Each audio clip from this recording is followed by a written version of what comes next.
লন্ডনে 2 বছরের এক বাচ্চাকে তার মায়ের সামনে থেকে ছিনিয়ে নেওয়ার চেষ্টা করা হয়েছে।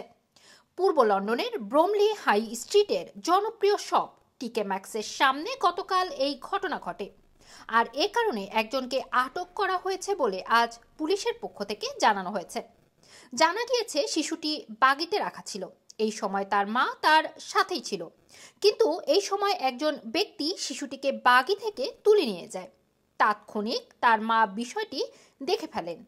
পুলিশ ঘটনাস্থলে দ্রুত আসে আর আশপাশের মানুষের সহায়তায় শিশুটিকে কিডন্যাপ হওয়ার হাত থেকে রক্ষা করে তার মায়ের কাছে ফিরিয়ে দেওয়া হয়।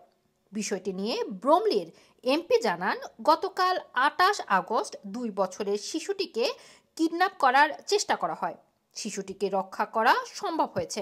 একই সাথে অপরাধীকে জেলে নেওয়া হয়েছে। তাছাড়া তিনি কেন এমন ঘটনা ঘটিয়েছেন তা জানার জন্য তদন্ত চলছে। রুমানা রাখি, রানা টিভি, লন্ডন।